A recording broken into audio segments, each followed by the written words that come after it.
Good afternoon, everyone. I am Catherine Brookman, Associate Director of Knowledge Transfer and Exchange, and on behalf of Dr. Jack Callahan, Director of the Center of Research Expertise for the Prevention of Musculoskeletal Disorders, or CRE-MSD as we are more commonly known, we'd like to thank you for joining us today for this free webinar. This webinar is part of a webinar series introducing the new D500 ergonomic design for ambulances and related equipment standard, benefits and application for paramedics. We are grateful to the Ministry of Labor, Training, Skills and Development for our funding, which supports the delivery of these webinars, and to our presenters who provide their expertise. We are using a new webinar presentation platform, and therefore we ask that you keep yourself muted for the duration of the webinar. Please use the microphone icon in the control panel that appears near the bottom of your screen to mute yourselves.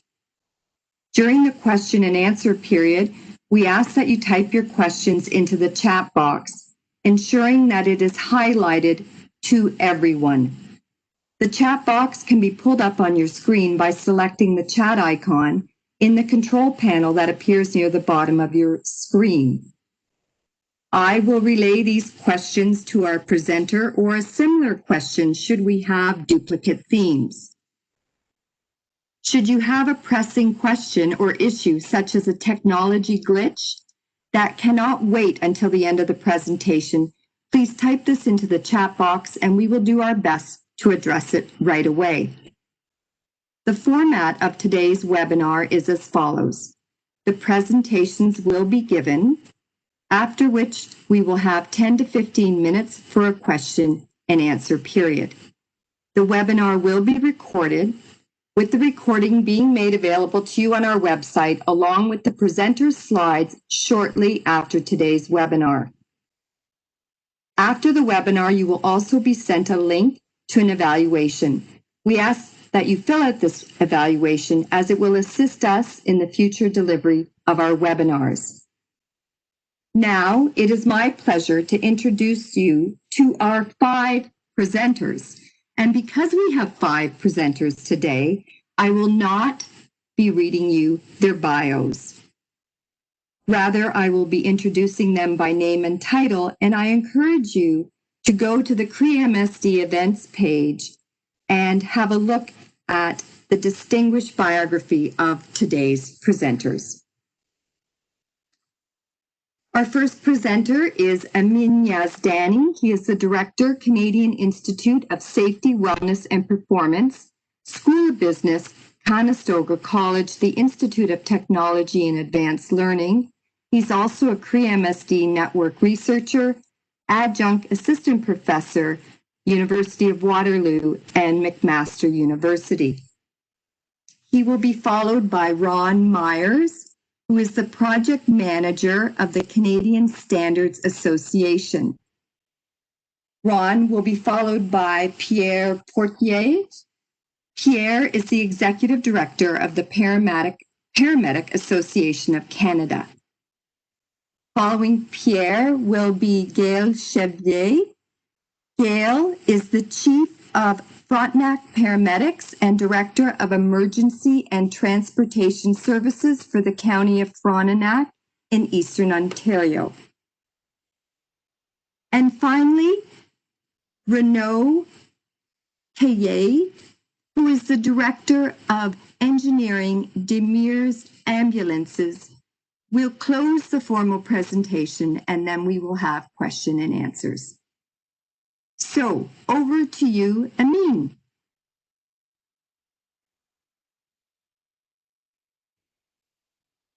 And you'll have to unmute yourself. There you go. Sure. Hello, everyone. I am Amin Yazdani, Director of Canadian Institute for Safety, Wellness and Performance.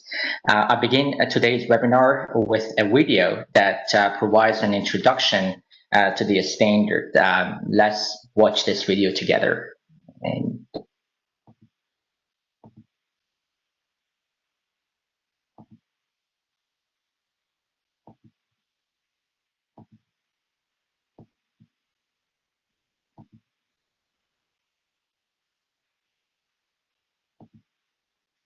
Here's a stat.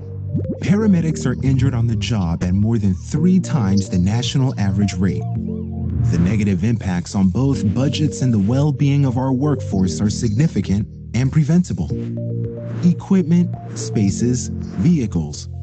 By improving ergonomic design to better meet paramedics' physical needs and capabilities, we can help reduce and prevent costly injuries. Think about the back of an ambulance.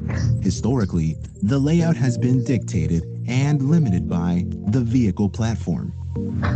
Although these platforms have changed over time, compartment design has stayed largely the same and has not evolved alongside paramedics' growing needs and scope of practice. The result? Ergonomic hazards persist. The solution? Ergonomically driven design. Design tailored to the shapes, sizes, and needs of paramedics. Introducing the CSA D500 Ergonomic Design for Ambulances and Related Equipment Standard, the first of its kind in Canada.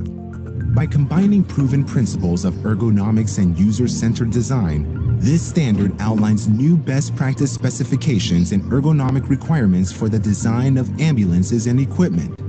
It includes a quality control checklist to assess whether ergonomic design specs, like acceptable reach distances to high-use equipment, are included during procurement, a user-centered design process guide to help services and manufacturers identify paramedic and patient-specific design specs, an anthropometric body shape and size resource to check that ambulance design considers a range of height and reach capabilities, and guidelines to help check that design also supports best practices for infection prevention and control. Paramedics play an important role in protecting the health and well-being of Canadians. Thank them and ensure their health and well-being by adopting the CSA D500 Ergonomic Design for Ambulances and Related Equipment Standard. Visit the CSA group and get your copy today.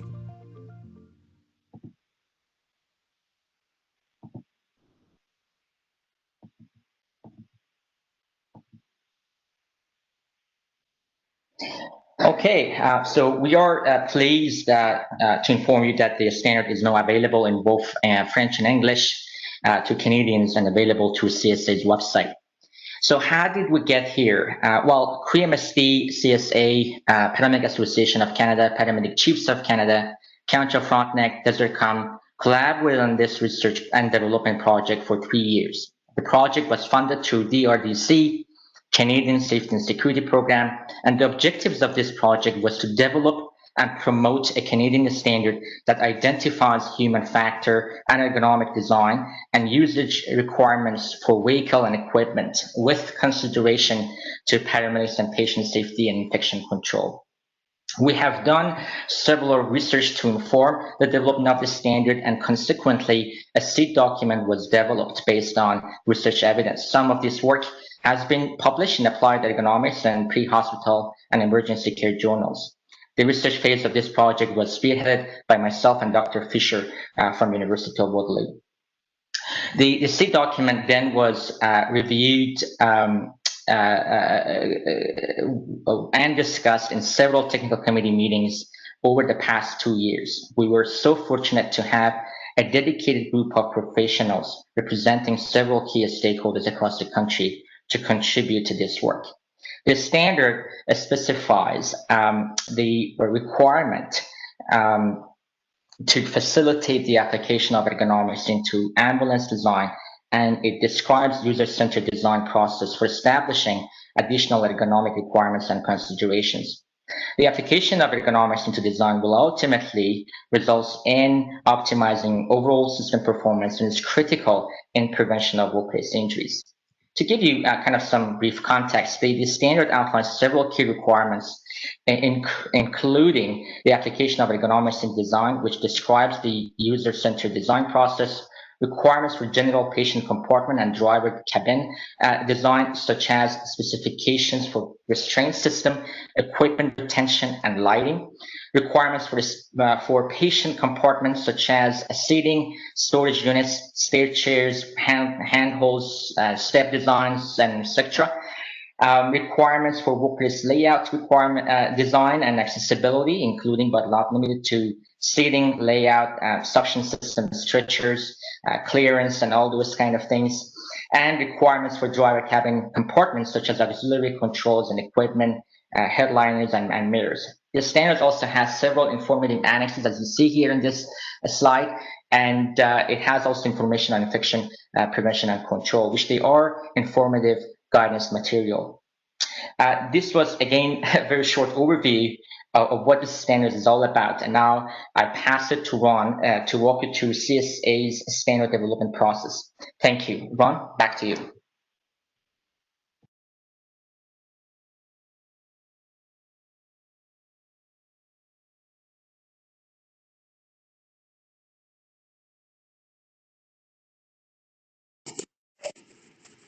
Hi, Ron. We can see your presentation. We just need you to unmute yourself.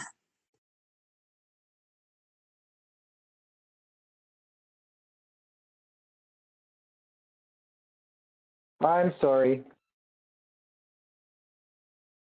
I'm sorry. Can you hear me now? Yes, we can hear you now. So go ahead and maybe just start from the beginning. Okay. Thank you.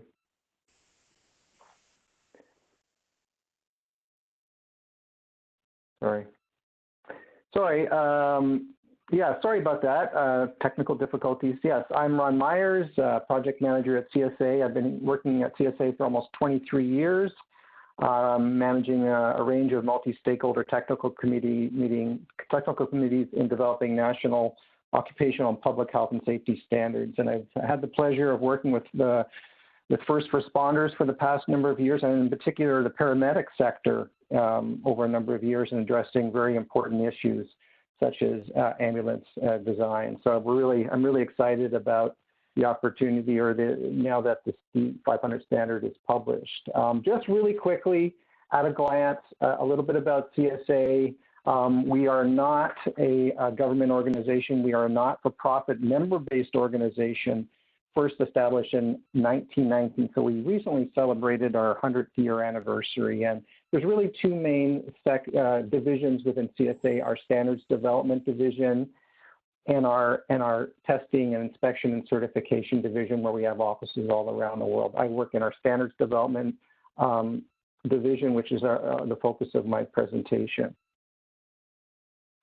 So we are an accredited standards development organization. We receive our accreditation through the Standards Council of Canada. We also are accredited to write standards in the US through accreditation by the American National Standards Institute. We're not the only accredited standards development organization in Canada, but we are the largest, and we've been around the longest period of time.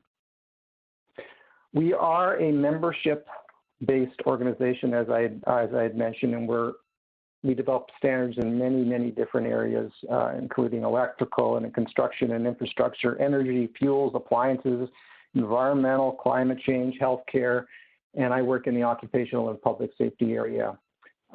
We have, again, we rely on our dedicated volunteers of members to develop standards, with over 3,000 standards and over 1,000 technical committees.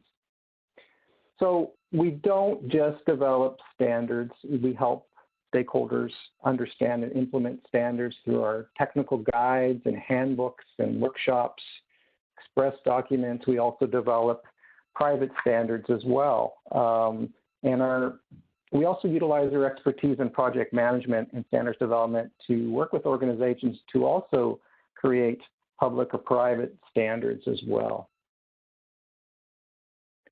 So why do organizations and government adopt standards? It's really because of our accredited process, which is very rigorous, using our multi-stakeholder approach and having expert volunteer committees developing standards by consensus. Our standards are based on evidence-based research. CSA is expanding our research arm in terms of helping inform standards development, less expensive approach, and increased flexibility to respond for changes. Really important that all standards are living documents, and at least every 5 years we have to do something with that standard, whether we update and develop a new edition of the standard or reaffirm the standard or withdraw the standard. So they are living documents and they don't remain stagnant. Harmonization is very important. Each committee will consider harmonization, don't want to reinvent the wheel if not necessary. So I work in the work in public safety standards area. We're not a large group, but we've been around for almost 70 years in developing occupational health and safety standards, over about 60 active technical committees with 1,800 volunteer members, addressing more than 150 standards. So our area is really comprised of two areas, the occupational health and safety portfolio and the public safety portfolio. Important to know that about 50% of our standards in our area are referenced in regulation across the country. So a snapshot of our area, and this is the area where the D500 Technical Committee resides. And just as you can see, I don't want to go through all of this, but areas of our types of standards that we produce within our program area, which includes standards for public safety personnel, such as the paramedic sector. And we're increasingly getting into a lot of new areas around worker wellness, such as psychological health and safety and fatigue, ergonomics, and work disability management. So every year we're expanding our portfolio of standards within this area. Under the national standard system, the key principles of standards development is the fact that the process is open and inclusive. Members develop the technical content standards. It's not CSA that develops standards, it's our volunteer members. Those members on the D500 Technical Committee that come together and try to achieve consensus on the content of the standards. It's not always an easy process. It could take time, but it's successful, and we're really happy with the release of this standard. Standards are voluntary unless referenced in regulation. All standards that we develop are voluntary. And as I've mentioned, many of those standards are referenced in regulation. We also participate in international standards activities in many different areas. And again, one consideration is the potential adoption of international standards where it makes sense, where it's feasible, where it meets the needs of Canadian stakeholders. We have a number of directives, policies, governing our standards development process. These are publicly available. We provide training to technical committee members on these policies. And also an important note is that we get audited by the Standards Council of Canada on a regular basis to making sure that we are following these strict rules. Just a real quick picture here of our structure at CSA in terms of at the top of our board of directors and standards development councils down through our steering committees. Every technical committee reports up to a steering committee, which belongs to a program area. And under those technical committees, such as D500, we often have working groups or technical subcommittees that work on specific areas of the standard. So just a real quick snapshot look at how the structure at CSA works. What's really important is all CSA committees are required to have a balanced committee matrix, which really means no one group can dominate. We have folks on the D500 committee from various categories, including general interests, which would be your researchers and academics and consultants, and we have government and regulatory folks on the committee, members that represent labor groups, members that represent the user groups, paramedic organizations, professional services. So the message here really is about maintaining that balance, making sure no one group can dominate, and working to achieve consensus on the technical content of the standards. Again, just a real quick picture here of our development process. One thing I want to highlight is the public review process. Technical committees work to draft the standard, and at one point in the process, that standard will go out for a 60-day public review where anyone can comment on the standard, and all comments will be addressed by the technical committee. And again, I had mentioned the fact that standards are living documents, and will continually, the technical committee periodically review and update the standards as required. So how can you participate? How can you get involved? My job as a project manager at CSA is really about recruiting folks like yourself that have expertise in a certain topic area to participate on a technical committee. And I hope some of you today will consider participation on a technical committee. Provide your input in the standards development process. You know, when standards are out for public review, provide your comments, have a say, and ensure that and know that all of your comments will be addressed. You can partner in a research program, joining our academic challenge for undergraduates, for example, and certainly follow us on our standards development work within our CSA OSH Communities of Interest page as well. So that's it for me. Thank you very much, and I'm going to pass it on to Pierre Poirier. Thank you.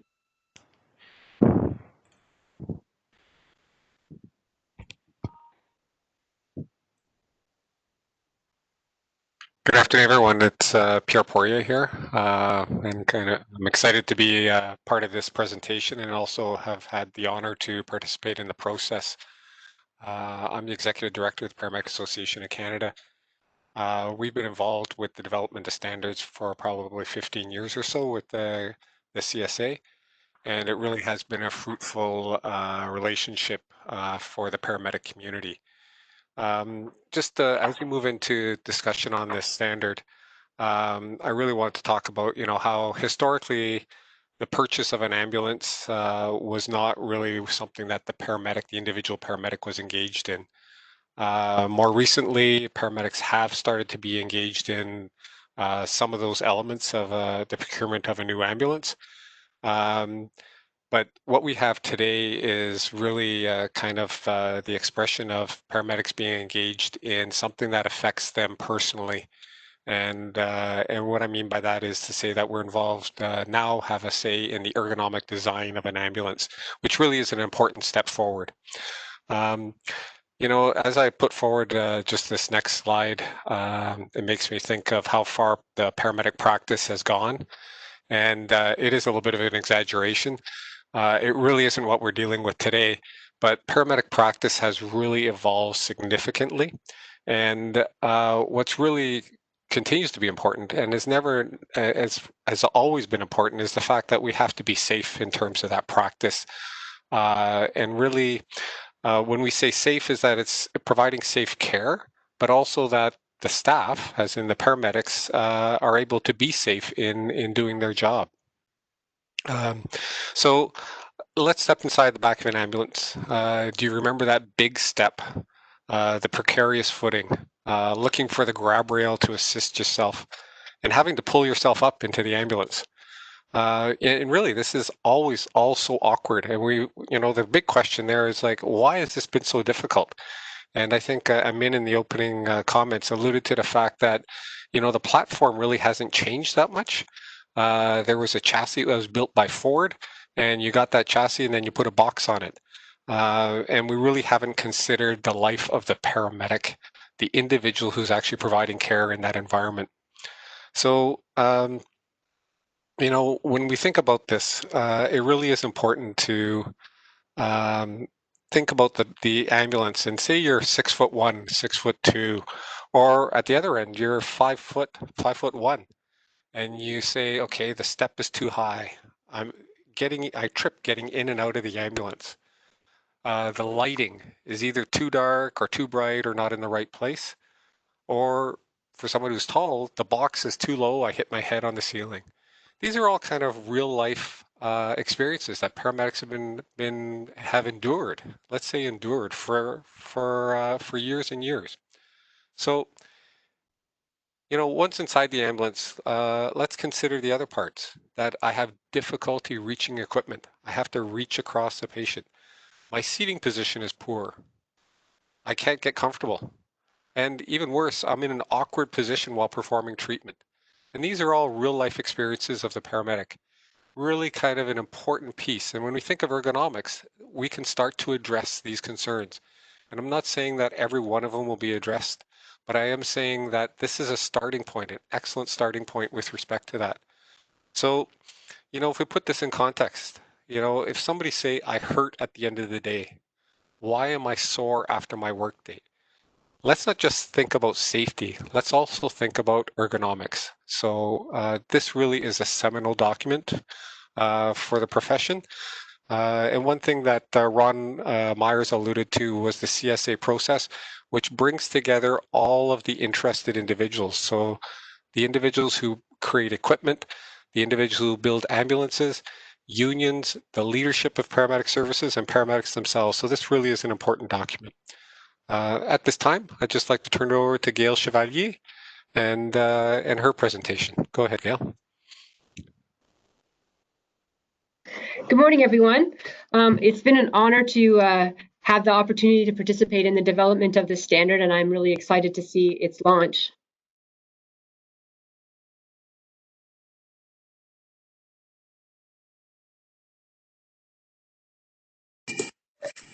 Hi, Gale. Are you able to share your screen with us? Perfect. Thank you.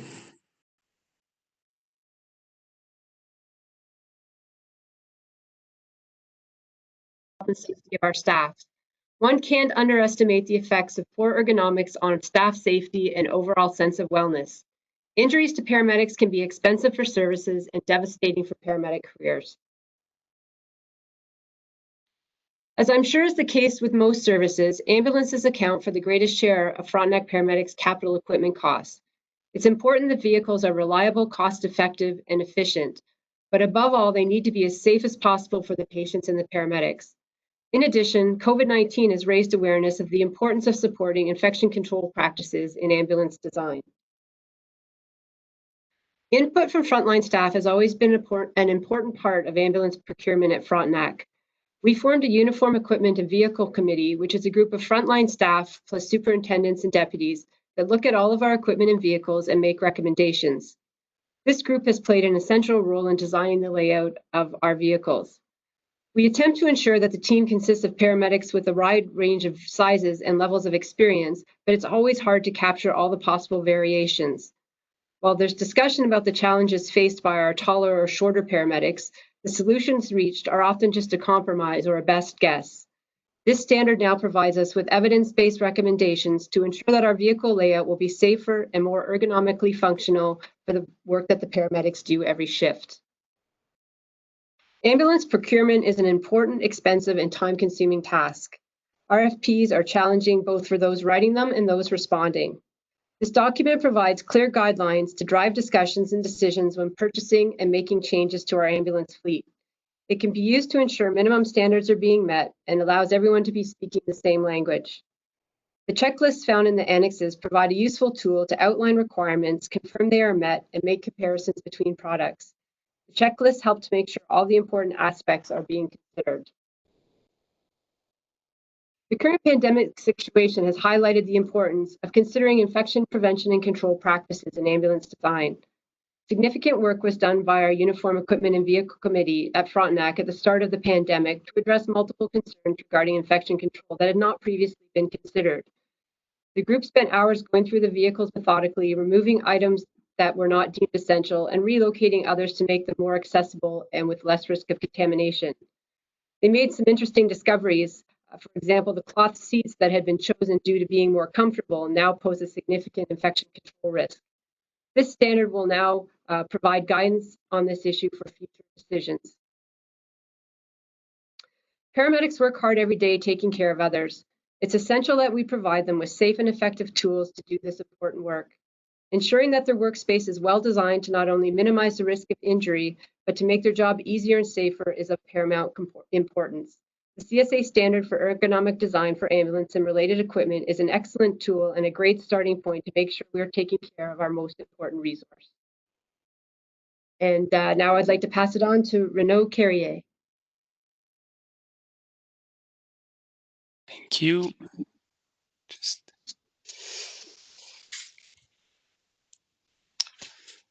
All right. Hello, everyone. My name is Renaud Carrier. I'm the Director of Engineering at the Meyers Ambulances.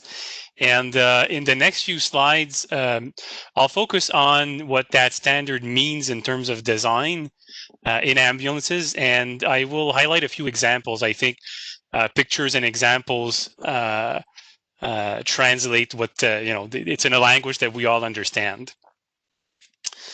So just to set the table, what's important to know about standards is that they set the bar. So not only do they provide a baseline for safety, but it also translates in value to the users. And one example or an analogy in the automotive industry is the backup camera. So it became part of the regulation in 2018 or so. And so now today, every car has it integrated, and not trucks, but cars. So you do see that value, and I'm not talking about the commodity of it, but more in terms of safety, of backing up safely. And again, before I go through the examples, I want to talk a bit about the content of the standard. I know that a few people covered it already, but I like to split it into two different sections. So part of it is a rule book. So that is good when dictating clear and precise requirements, and or such as safety standards or basic ergonomic requirements. But the other portion as well is more of a guidebook. And that part helps address ergonomic considerations as a whole and facilitates innovation. And how does it do that? Basically, I don't know if some of you have participated in design inside a vehicle. So basically, being inside a vehicle, there's a lot of safety constraints. There's a lot of volume constraints. So to do a proper design to address ergonomics or anything as a whole, it's basically a series of trade-offs. And this is where the design process is very important in order to not infringe on innovation and future technologies. So this is where the balance comes in. So now to some of the examples. So obviously the main objective of that standard is to bring ergonomic considerations embedded in the layout of the vehicle. And these examples are, basically they're pretty basic. But you can see on some of the pictures just access to the patient, access to basic controls, all while being belted in your seat. And I just want to note that the important part here, the point I'm trying to make is, it's not necessarily that this specific layout that you see on the picture that's important. It's just making sure that when doing a layout, you have to be able to see that, okay, am I respecting the guidelines or the rules that have been asked for in the standard? So do I have proper reach to the patient, proper reach to controls, proper reach to certain specific equipment? So that is a direct impact on the design of the ambulance. And another example, and that is also speaking a bit to the guidebook portion of the standard, is that it gives manufacturers or designers flexibility to innovate, and basically all within obviously a framework. So this can touch many aspects, such as ingress and egress, seating, storage, and again, all within rules and guidelines. And one example I'm showing is relating to ingress and egress. something that paramedics have to do on a daily basis. So you can see up top, this is a picture from an ambulance in the UK. And I want to put your attention to the steps at the rear. And again, I'm not making the point that this design is better than what we know today. I just want to show that there's other possibilities that perhaps don't fit in the regulations we have today, but can offer more possibilities in better addressing ergonomics, again, with having some guidelines.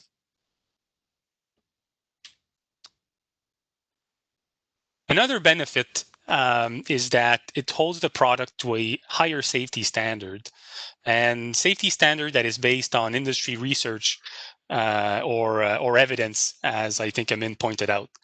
And this includes cot restraints, paramedic seating, equipment restraint, and storage compartments. And one last example is that it can also encourage technology integration. One such example, it might be really simple, but just seatbelt indicators, just like we have in our cars. And the point here is, in that specific example, in that standard is a recommendation.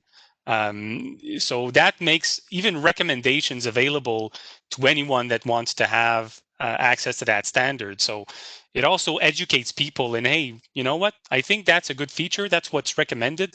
I want that feature as well. I think it'll help the paramedics to keep belted in. So it does that promotion as well in different technologies that are available today. So I went by pretty fast. Basically, in conclusion, in the examples that I've shown, I hope that you can see the potential value that it can bring to the users in ergonomic and safety considerations. And another way to look at it, it's a good way to package the information together. I've talked about industry research. We've talked about evidence. There's a lot of documentation out there that's somewhere. Some are up to date, some less. Some are applicable, some not. So that standard can sort of bring this all together and form it into so I called it a coherent body of knowledge, so that it's sort of like a one-stop shop. If I want to know what considerations I have to listen to or to look for when designing certain things, well, I can I can rely on a standard. Another thing as well, when writing a standard, you're not trying to describe what we have today.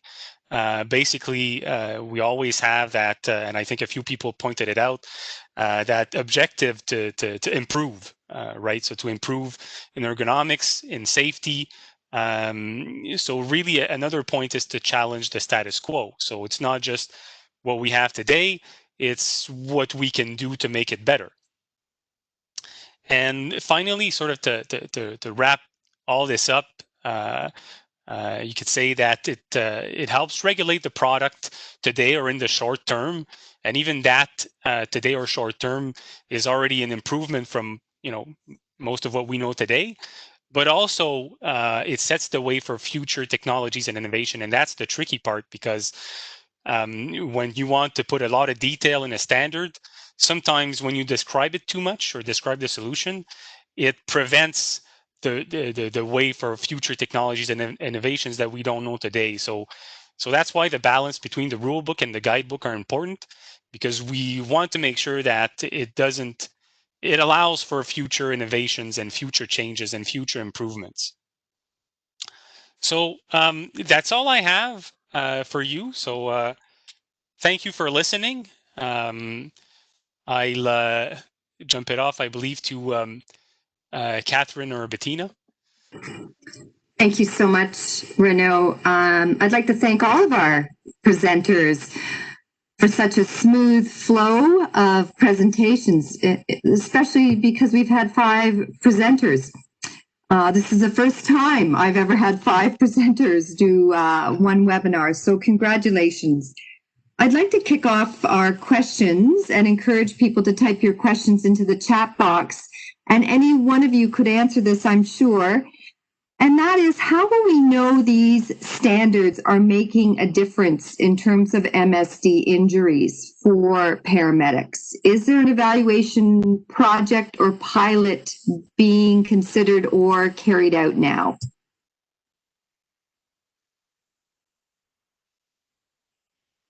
So any one of you could unmute yourself and respond.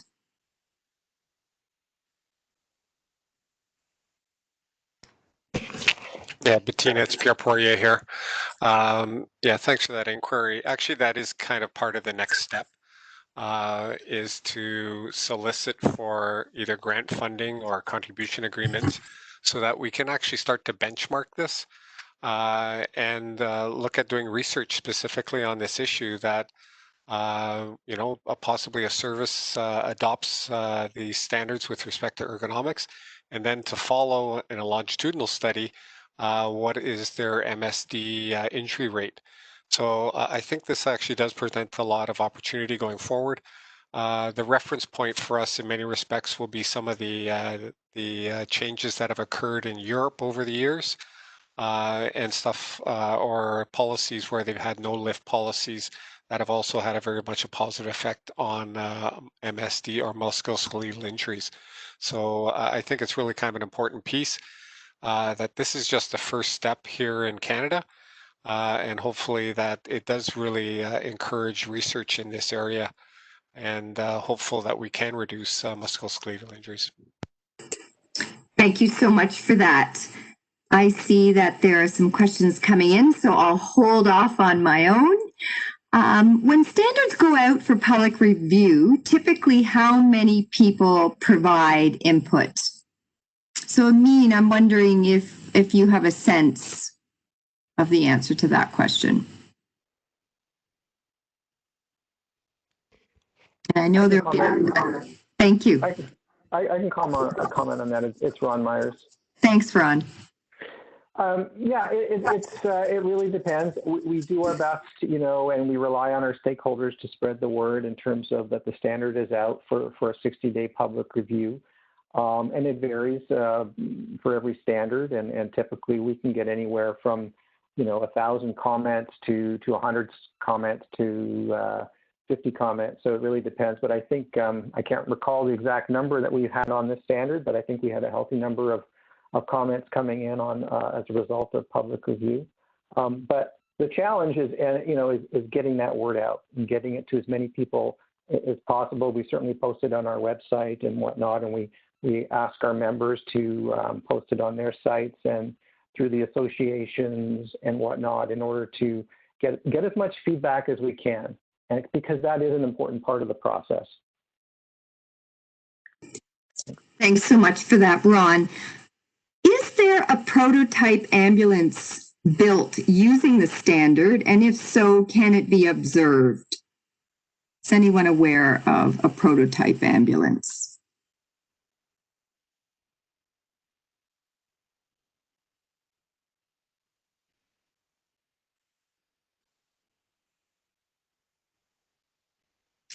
So silence. Can I comment on this? Okay, thanks, Amin.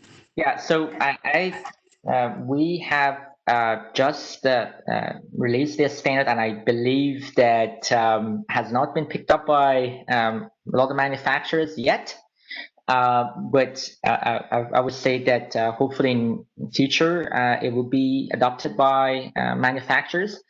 But keep that in mind that the ambulance design standard is not only for prototyping new standards or consideration of ergonomic and to the development of the newest ambulances, but also could be used to evaluate current ambulances to see how they meet the requirements and how they could be improved to meet ergonomic requirements.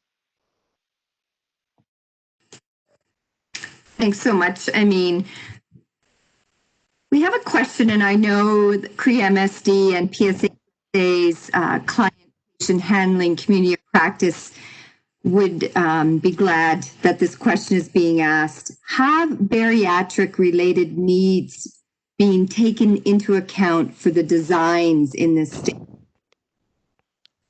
Bettina, I can answer that question. When we were scoping the standard, we specifically excluded bariatrics, recognizing that we wanted to keep the scope, I guess, as tight as possible to the greatest number of calls that a paramedic does.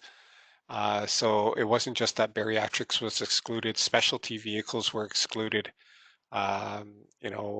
tactical vehicles were excluded, so that we could just focus specifically on what is the greatest proportion of calls at this time.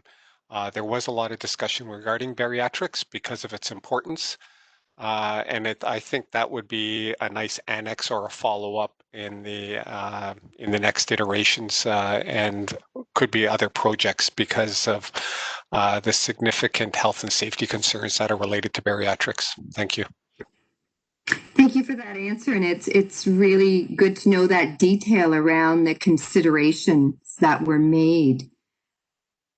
To meet the standard, is a different kind of chassis required or modifications to the chassis? I believe the chassis sometimes limits options. Could anyone address that? Yeah, I can speak to that. It's Renaud. No, basically in the technical committee, we wanted to make sure that the standard could be applied. So obviously not having chassis that are very limited or you can't do things on it. So other than things that we see today, they're adding a light overhead or adding the basic controls in the cab. There's nothing that prevents using current chassis. Okay, thank you. And just one more follow-up on that, Bettina, was just that there has been concerns with respect to weight provisions and GVWs. And as Renaud said, that our first concern was with existing stock, we'll say, and to use the existing chassis that are available based on those GVWs. So this doesn't put, we're not asking Ford to build a new chassis to meet these ergonomic standards. And I think that really was an important consideration at the front end of our work. Thanks, Bettina. Okay, does anyone else have a comment before I go to the next question?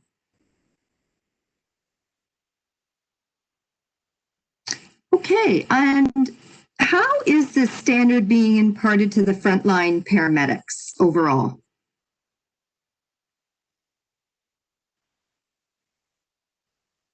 Hi, it's Gale. I can start on that. Thanks, Gale. I said, here at Frontenac, we have a Uniform Equipment and Vehicle Committee. So we've sat down with that group and sort of done a first pass looking through it. And it's definitely going to be used by them moving forward when we start making decisions on any modifications to our current ambulance setup or when we purchase new vehicles. So the frontline feedback has been really positive. That we're actually taking ergonomics seriously and taking a look at all of the things that have been, as Pierre pointed out, irritating them for their whole lives. Why have I always had to step up too high? So in our case, we're working with that committee in order to bring it right down and be meaningful to the front line. Thank you so much for that. Go ahead. Yeah, it's Ron. Yeah, and also, it's always it's one thing to develop a standard, but it's really important to get it out there. And initiatives like this, our webinar series, our video, our communication with our stakeholders to get the word out, get people informed about the standard, get them educated about the standard. And then, increasingly over time, we'll get, we'll see those results in terms of use and implementation. Thanks. Thank you, Ron. Any other comments? Yeah, one last item, Bettina, was as part of the development of the standard process, we included several procurement officers, I would say, individuals across the country who were engaged in the actual buying of ambulances. and some were on a provincial basis. So that was an important way for us to get include them in the discussion. And then the second piece is that this project and the sponsorship and the money that came to support it from Defence Research Development Canada had a requirement for exactly what we're doing today, was trying to get the message out for people to hear and listen about what this standard is and how it can affect positively their work environments. That really is an important piece to standards development, is to have webinars or a knowledge translation strategy. And this is absolutely part of it. This is a first in a series of webinars. And individually, I know the Paramedic Chiefs, the Paramedic Association of Canada, and other groups have been providing information related to this standard on their newsletters or on their mail-outs in terms of the information. So we're trying to get this information out as broadly as we can presently. Thank you. Okay, and I see we've got another question. Has there been an effort by CSA to market the standard to health authorities or departments, ministries? Specifically, any other large associations or ministries? If somebody could address that one. Well, from CSA's perspective, I mean, just like what Pierre mentioned, you know, this is what we're trying to do in terms of knowledge translation to spread the word and inform stakeholders, including government, including regulators, to know about the standard. So that work continues, right? This is our first session. You know, we're going to continue that effort as we go along, and you know, hopefully we'll see some positive results. Thank you. Any other comments?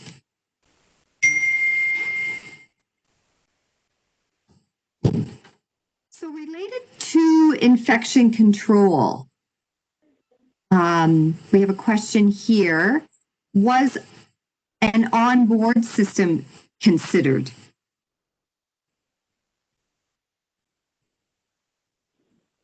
So anything related to this specific design here?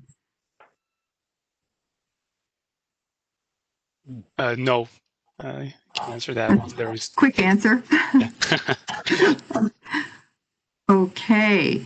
And I also had a question here around, did the standard include anything about the placement of internal ambulance equipment? So as a result of the standard, were things changed in relation to preventing injury related to repetitive reach in certain areas?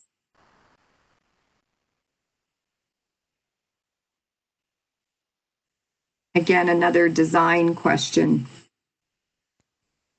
I'm not sure I understood the question. Can you repeat So, did anything change internally inside of the ambulance? So when paramedics are reaching, it was better for them? Maybe I can answer it this way. The standard doesn't describe solutions or doesn't describe where things will be. They just give direction. You know, for certain things, keep that within reach. Make sure that things that are heavy can be placed, you know, on a lower shelf and things like that. So it's hard to say if things move around. It wasn't a design. It's really just a standard that gives direction. I don't know if that was clear. Yeah, I think another follow-up, maybe Amin can talk about the anthropometric component to this, where it makes recommendations specific to body types and the reach requirements that may be specific there. So maybe Amin can talk a little bit more about that, because it really did come down to the 5th and 95% male and female as a starting point to understand better what are reaches and what is appropriate in those areas. So maybe Min, if you can help with that.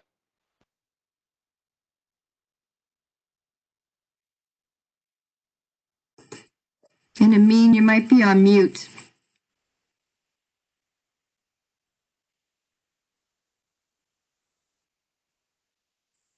I think what was helpful is just a clarification around the standard providing direction as opposed to detailed specificity. So, because I certainly could imagine some of the frontline paramedics having some questions related to the reach that you just mentioned. So it's something we can follow up with. We have 2 additional webinars coming up to draw your attention to. One is on November the 2nd, and that is going to be about a more detailed review of the procurement checklist, things that have to be inside of the design. And then we have a final webinar on November 24th that will be also addressing improving the design for ambulances using an ergonomic lens, what we've learned and what we're doing differently. So I would encourage all of you who are on the line today to join us for those 2 other webinars, and you will also receive a copy of today's presentation. And any questions you feel didn't get answered or you'd like more detail on, or questions you have as a result after thinking about the webinar today, please join us at one of the other 2 webinars or both of them, and we can certainly address more of your questions. I'd like to thank all 5 of our presenters today. Just an amazing amount of coordination and work on a fantastic standard, and we're really hopeful of seeing great change in any MSD related injuries. And thank you. Have a great Thanksgiving, everyone. And we hope to see you on November 2nd.